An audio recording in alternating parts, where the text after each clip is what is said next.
Big ബോസിൻ്റെ day 3 episode 4 start ചെയ്യുന്നത് മഞ്ഞുമൽ ബോയ്സിലെ വേടൻ്റെ പാട്ടിട്ടുകൊണ്ടാണ്. ഡാൻസിന് ശേഷം എപ്പിസോഡിൽ കാണിക്കുന്നത് നിവിനെയാണ്.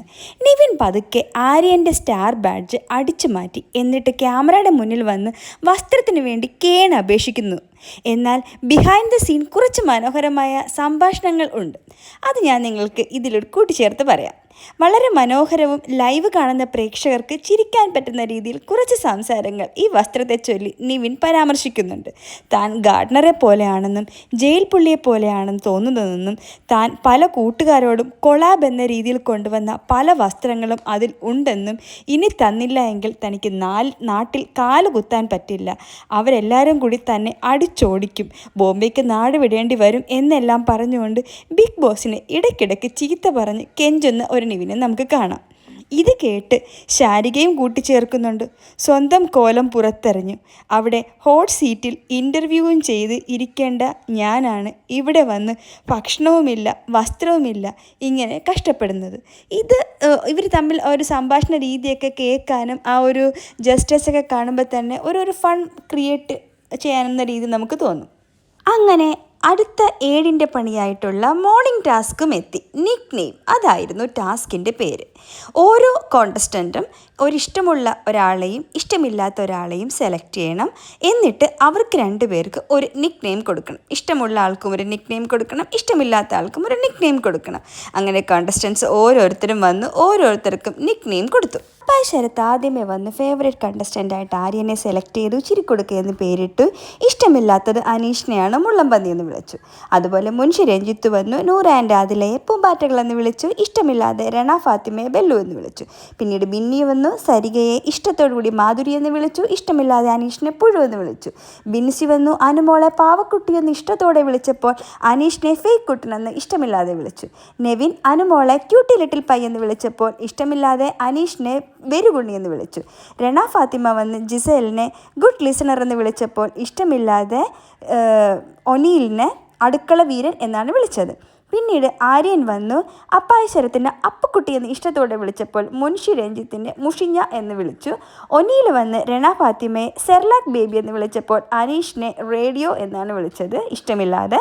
അക്ബർ വന്ന് ഒനീലിനെ മിസ്റ്റർ പെർഫെക്റ്റ് എന്ന് ഇഷ്ടത്തോട് വിളിച്ചപ്പോൾ രേണുവിനെ വിളിച്ചത് സെപ്റ്റി ടാങ്ക് എന്നാണ്. ഇതിൻ്റെ പണി നമുക്ക് വഴിയെ കാണാം എന്താകുമെന്നുള്ളത്.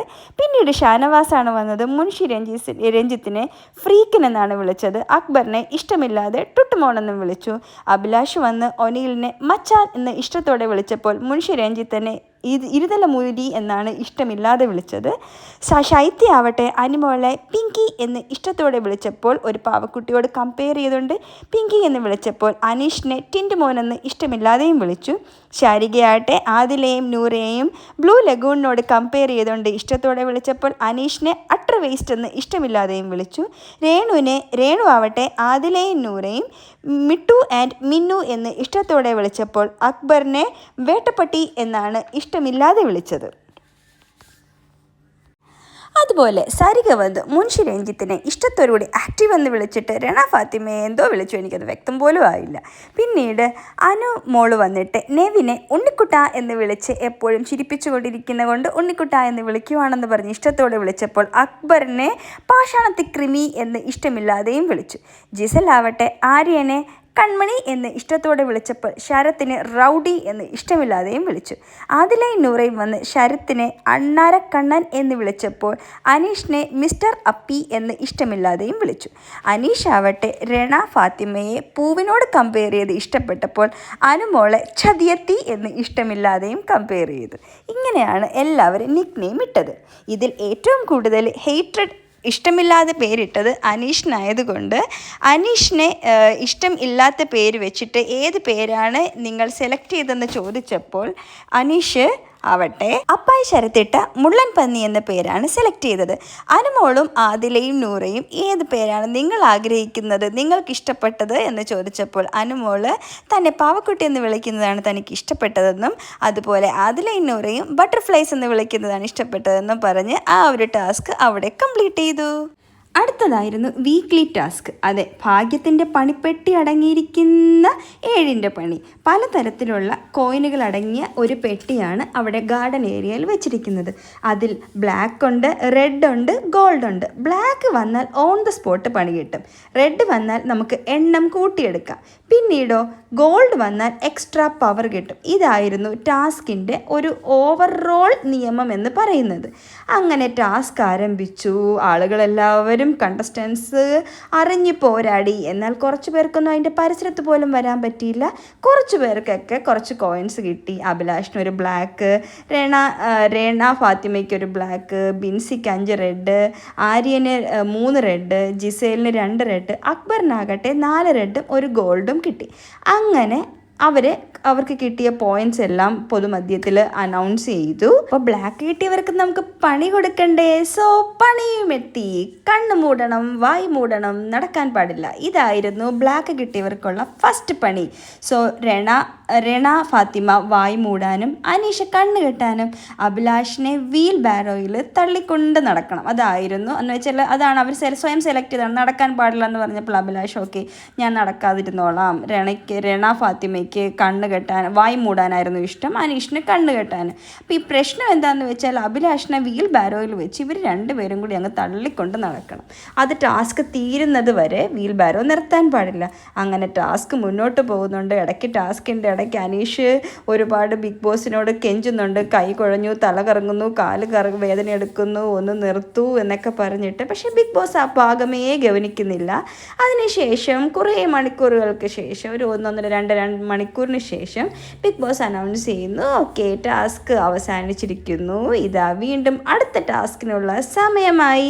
അങ്ങനെ കണ്ടസ്റ്റൻസ് എല്ലാവരും വീണ്ടും അടുത്ത ടാസ്കിനായി ഒരുങ്ങുന്നു. അപ്പോൾ ഒരു കാര്യം പ്രത്യേകം ശ്രദ്ധിക്കാനുള്ളത്, ഇപ്പോൾ ഈ 2ാം റൗണ്ടിൽ പങ്കെടുക്കാൻ പറ്റുന്നത് കോയിൻസ് കിട്ടിയവർക്ക് മാത്രമാണ്. അപ്പോൾ കോയിൻസ് കിട്ടാതിരുന്ന ബാക്കി എല്ലാവരും ഈ വീക്ക്ലി ടാസ്കിൽ നിന്ന് ഔട്ടായിരിക്കുവാണ്.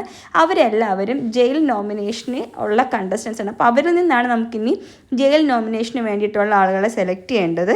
അപ്പോൾ ബാക്കി കോയിൻസ് കയ്യിലുള്ളവർക്ക് വീണ്ടും ഈ 2nd റൗണ്ടിൽ പങ്കെടുക്കാം. അപ്പോൾ ഇനിയിപ്പോൾ 2nd റൗണ്ട് തുടങ്ങിയപ്പോൾ അക്ബറിൻ്റെ ആ ഗോൾഡിൻ്റെ പവറാണ് ഇവിടെ കിട്ടുന്നത്. അക്ബറിന് ആ ഗോൾഡിൻ്റെ പവർ വെച്ച് ഒരാളെ ഡയറക്റ്റ് നോമിനേറ്റ് ചെയ്യാം നെക്സ്റ്റ് വീക്കിലെ എലിമിനേഷൻ റൗണ്ടിലേക്ക്. പക്ഷെ പ്രശ്നം എന്താണെന്ന് വെച്ചാൽ അക്ബറിന് ആ പവർ കിട്ടണമെങ്കിൽ അക്ബറിനെ ഈ കണ്ടസ്റ്റൻസിൽ ഒരാൾ ഹെൽപ്പ് ചെയ്യണം. അതായത് ഈ 2nd റൗണ്ടിൽ ഒരു ഗോൾഡ് കോയിൻ അക്ബറിന് വേണ്ടിയിട്ട് ഒരു കണ്ടസ്റ്റൻ്റ് എടുത്താൽ മാത്രമേ അക്ബറിന് ആ പവർ കിട്ടത്തുള്ളൂ. ഇല്ലെങ്കിൽ അതൊരു പണിയായിട്ടാണ് മാറുന്നത്. അപ്പോൾ അക്ബറിനോട് ബിഗ് ബോസ് ചോദിക്കുന്നു ആരെ വേണമെന്നുള്ളത്. അങ്ങനെ അക്ബർ നമ്മുടെ ആര്യനെ സെലക്ട് ചെയ്യുന്നു. അപ്പോൾ ആര്യനും ഓക്കെ വില്ലിങ് ആണെന്ന് പറയുന്നു. അങ്ങനെ ഗെയിം സ്റ്റാർട്ട് ചെയ്യുന്നു. ഓക്കെ ഗെയിം ബെല്ലടിക്കുന്നു, കണ്ടസ്റ്റൻസ് ഓടുന്നു. ആര്യൻ അതിവിദഗ്ധമായി ഗോൾഡും എടുക്കുന്നു. എന്നാൽ നിർഭാഗ്യവശാൽ ആര്യൻ്റെ കയ്യിൽ നിന്ന് ഗോൾഡ് താഴത്ത് വീഴുന്നു. ഓൺ ദ സ്പോട്ട് ആ ഗോൾഡ് ഷാനവാസ് മുക്കുന്നു. ഇവിടെയാണ് പ്രശ്നം നടക്കുന്നത്. ആര്യൻ അത് അറിയുന്നു ഷാനവാസ് എടുക്കുന്നു എന്നുള്ളത്. പക്ഷേ ഷാനവാസിനോട് ചോദിക്കുന്നു. ഷാനവാസ് പറഞ്ഞു ഞാൻ തരില്ല. ബിഗ് ബോസ് പറയാതെ ഞാൻ തരില്ല എൻ്റെ കൈ കിട്ടിയത്. എന്നാൽ നമുക്കറിയാമല്ലോ അവസാനം ആരുടെ കയ്യിലാണോ സാധനം ഇരിക്കുന്നത് അവനാണ് വിജയ്. ബിഗ് ബോസ് പറയുന്നു ഓക്കെ അത് ഷാനവാസിന് അർഹതപ്പെട്ടതാണ്, ഷാനവാസ് എടുത്തോട്ടെ. അപ്പോൾ അക്ബറിന് കിട്ടിയ സൂപ്പർ പവർ അത് സൂപ്പർ പണിയായി മാറി.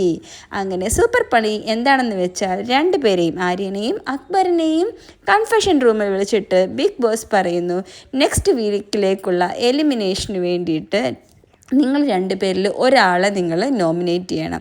അത് ആരെ വേണമെന്ന് നിങ്ങൾ ഡിസ്കസ് ചെയ്ത് തീരുമാനിക്കാനായിട്ട് ഒരുപാട് ഡിസ്കഷനൊക്കെ നടക്കുന്നുണ്ട്. പക്ഷേ 2 പേരും തർക്കിക്കുന്നു. ഞാൻ പോകില്ല എന്നുള്ളത് ആര്യം പറയുന്നു.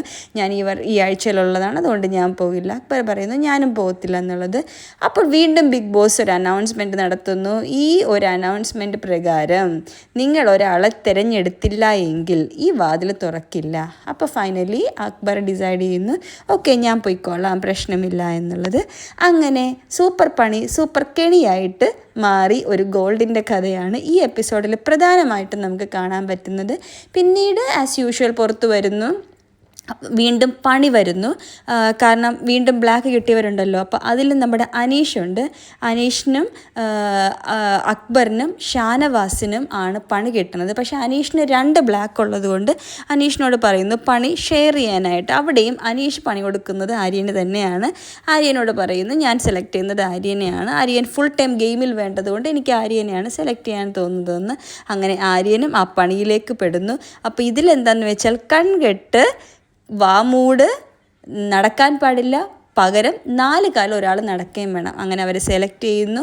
കണ്ണ് കെട്ടുന്നത് അക്ബറാണ്, വാ മൂടുന്നത് ഷാനവാസാണ്, നടക്കാൻ പാടില്ലാത്തത് അനീഷാണെങ്കിൽ 4 കാലിൽ നടക്കുന്നത് ആര്യനാണ്. അപ്പോൾ ഇങ്ങനെ കുറച്ചൊക്കെ നടക്കുന്നെങ്കിലും ഷാനവാസ് അവിടെയും ഒരു ഫൗൾ പ്ലേ ഒക്കെ ഇറക്കാൻ ശ്രമിക്കുന്നുണ്ട്. കാരണം ഷാനവാസ് ഇടയ്ക്ക് അനീഷിനെ ആ വീൽ ബാരോയിൽ നിന്ന് മനഃപൂർവ്വം വിട്ട് കളയുന്നുണ്ട്. അങ്ങനെ അടിച്ചു തല്ലി വീഴുന്നു. അനീഷ് അതിൽ ഞാൻ ക്വിറ്റ് ചെയ്യാന്നൊക്കെ പറഞ്ഞ് ഈ ഗെയിം ഞാൻ ക്വിറ്റ് ചെയ്യുകയാണ് ബിഗ് ബോസ് എന്നൊക്കെ പറഞ്ഞ് വരുന്നുണ്ട്. അതിനൊക്കെയുള്ള മറുപടി ലാലേട്ടൻ വീക്കെൻഡ് എപ്പിസോഡിൽ കൊടുക്കുമായിരിക്കും. എന്തായാലും നമുക്ക് കാത്തിരുന്ന് കാണാം. അങ്ങനെ കുറച്ച് ഇൻസിഡൻസ് ഒക്കെ ഉണ്ടാകുന്നു. പിന്നീട് ഒരു അനൗൺസ്മെൻ്റ് ഉണ്ടാകുന്നു. അങ്ങനെ ടാസ്ക് അവർ ഫുൾഫിൽ ചെയ്യുന്നു. ഇനി പിന്നീട് വൈകുന്നേരം ഫുഡ് കഴിക്കുന്നു. പക്ഷേ ഇതിൽ നിന്നൊക്കെ എനിക്കൊരു കാര്യം മനസ്സിലായത്, ഈ കുറച്ച് കണ്ടസ്റ്റൻസ് മാത്രമാണ് ആക്റ്റീവായിട്ടുള്ളത്. ഫോർ എക്സാമ്പിൾ അക്ബർ, ആര്യൻ, അല്ല ബാക്കി കുറച്ച് പേരൊക്കെ എന്ന് പറയുമ്പോൾ അവിടെ ഒരു സൈലൻ്റാണ്. അവരൊക്കെ അവിടെ ഉണ്ടോ എന്ന് പോലും നമ്മൾ അറിയുന്നില്ല. ഒരു ടാസ്ക് വരുമ്പോൾ ഫ്രണ്ടിൽ നിന്ന് വന്ന് പറയുന്ന ആ ടൈം അല്ലാണ്ട് ബാക്കി കണ്ടസ്റ്റൻസ് ഒക്കെ ഭയങ്കര സൈലൻറ്റ് പ്ലേയേഴ്സാണ്. ഒരു ആക്റ്റീവായിട്ട് മുന്നോട്ട് വരുന്നത് കാണുന്നില്ല. ഒരു ക്രിയേറ്റീവായിട്ടുള്ളൊരു കണ്ടൻറ്റ് പുറത്തേക്ക് വരുന്നില്ല. സോ അങ്ങനത്തെ കുറച്ച് കാര്യങ്ങൾ വരുന്നുണ്ട്. ഇതൊക്കെയാണ് ടാസ്കുമായിട്ട് ബന്ധപ്പെട്ടെങ്കിലും നമ്മുടെ രേണു സുധി രാവിലത്തെ മോർണിംഗ് ടാസ്കിൽ പിടിച്ച് ആദിലയോടും നൂറയോടും ഒക്കെ പറഞ്ഞു നടപ്പുണ്ട്. നൂറയോട് പറയുന്നുണ്ട്, ഞാൻ ഒരുപാട് അമ്മമാരെയും വിധവകളെയും അച്ഛനില്ലാതെ മക്കളെ വളർത്തുന്നവരെയും റെപ്രസെൻ്റ് ചെയ്ത് വന്ന അവരുടെ ശബ്ദമാണ്, ആ എന്നെയാണ്, എൻ്റെ സ്ത്രീത്വത്തെയാണ് അപമാനിച്ചത് അക്ബർ എന്നൊക്കെ ഉള്ളത്. അപ്പോൾ അക്ബർ വന്ന് ക്യാമറയിൽ പറയുന്നുണ്ട്, ഞാൻ അങ്ങനെയല്ല ഉദ്ദേശിച്ചത്, ചേച്ചിയോട് വേണമെങ്കിൽ ഞാൻ സോറി പറയാനും തയ്യാറാണ്. ഞാൻ ഉദ്ദേശിച്ചത് ചേച്ചി ഒരു സൈലൻ്റായിട്ട് കളിക്കുന്നു, അല്ലാണ്ട് ഒന്നിലും ഒരു ആക്റ്റീവ് അല്ല, എല്ലാത്തിൻ്റെയും പുറകെ പിടിച്ച് തൂങ്ങുന്ന അല്ലാണ്ട് ഒന്നിനും ഒരു കണ്ടൻറ്റായിട്ട് വരുന്നില്ല. അപ്പോൾ അതുകൊണ്ടാണ് ഞാൻ പറഞ്ഞത്. അല്ലാണ്ട് ഞാൻ മറ്റുള്ള അമ്മമാരെയും അല്ലെ, എൻ്റെ വീട്ടിലുമുണ്ട് വിധവകളും അങ്ങനെ ഒരുപാട് രീതിയിലുള്ള സ്ത്രീകൾ, എൻ്റെ വീട്ടിലുമുണ്ട് സ്ത്രീകൾ, ഒരിക്കലും ഞാൻ സ്ത്രീത്വത്തെ അപമാനിച്ചിട്ടില്ല എന്നുള്ള രീതിയിൽ ഒരു എക്സ്പ്ലനേഷനുമായിട്ട് ക്യാമറയുടെ മുന്നിൽ നമ്മുടെ അക്ബറും വരുന്നുണ്ട്. ഇതിൻ്റെ ഇടയ്ക്കെല്ലാമായിട്ട് നിവിൻ കുറേ മോഷണവും നടത്തുന്നുണ്ട്. നിവിനാണ് ഒരു ചെറിയ ഫൺ ക്രിയേറ്റർ, ഒരു കൊമാളി എന്നൊക്കെ വേണമെങ്കിൽ നമുക്ക് പറയാവുന്ന രീതിയിൽ. പക്ഷേ അത് അധികം എപ്പിസോഡിൽ വരുന്നില്ല, ലൈവിലാണ് കുറച്ചുകൂടി നിവിൻ്റെ കൊമാളിത്തരം നമുക്ക് കാണാൻ വേണ്ടി പറ്റുന്നത്. അങ്ങനെ പിന്നീട് ഒരു ഗോൾഡും റെഡും ഒക്കെ ആയിട്ട് ഒരു നിവിൻ എക്സ്ചേഞ്ച് ഒക്കെ നടത്തുന്നുണ്ട്. അത് നമുക്ക് എപ്പിസോഡ് കാണുമ്പോൾ കുറച്ചൊക്കെ മനസ്സിലാകും. ഒരു അടിച്ചു മാറ്റുള്ളത് കാണിക്കുന്നില്ല എങ്കിൽ പോലും ഒരു ഗോൾഡ് കൊണ്ടുപോയി അക്ബറിന് കൊടുത്തിട്ട് അക്ബറിൻ്റെ കയ്യിൽ നിന്ന് രണ്ട് വാങ്ങിച്ച് ആര്യനെയും കൊടുക്കുന്നു. അങ്ങനത്തെ കുറച്ച് കാര്യങ്ങളൊക്കെ ഈ നിവിൻ നടത്തുന്നുണ്ട്. പക്ഷേ ഇതിൻ്റെയൊക്കെ ഒരു നല്ല മോഷ്ടാവെന്ന രീതിയിൽ നിവിനെ നമുക്കിവിടെ കാണുകയും ചെയ്യാം. നിവിനെ നമുക്കൊരു റിയാസിനോട് ആദ്യമേ എനിക്കൊരു കമ്പയർ ചെയ്യാൻ പറ്റുമെങ്കിൽ റിയാസിൻ്റെ ക്യാരക്ടറല്ല, പക്ഷേ ജസ്റ്റേഴ്സൊക്കെ റിയാസിൻ്റെ കുറേയൊക്കെ വരുന്നുണ്ടെങ്കിൽ പോലും പക്ഷേ ക്യാരക്ടർ വൈസ് കുറച്ചുകൂടി ഒരു കോമാളി, ഒരു ഫൺ ക്രിയേറ്റർ എന്ന രീതിയിലാണ് ഇവിടെ നിവിനെ എനിക്ക് തോന്നുന്നത്. പിന്നെ ബാക്കി ആരും അങ്ങോട്ട് ഒരു ആക്റ്റീവായിട്ട് നമുക്കൊരു എടുത്ത് പറയാൻ പോലും തോന്നാത്ത രീതിയിലുള്ള കുറച്ച് ക്യാരക്ടേഴ്സ് ആയിട്ടാണ് ഇപ്പം കണ്ടസ്റ്റൻസ് ആ വീട്ടിൽ നിൽക്കുന്നത്. പിന്നെ നൈറ്റ് ആവുന്നു, അവർ പൊക്കിക്കൊണ്ടുപോയി റെഡ് സോണിൽ കിടത്താൻ ശ്രമിക്കുന്നുണ്ടെങ്കിൽ അതൊന്നും വിജയിക്കുന്നില്ല. അങ്ങനെ എൻഡ് ചെയ്യുവാണ് ഇന്നത്തെ എപ്പിസോഡ്. സോ കൂടുതൽ എപ്പിസോഡ് വിശേഷങ്ങളുമായും ലൈവ് അപ്ഡേറ്റ്സുമായും നമുക്ക് വീണ്ടും കാണാം. So by.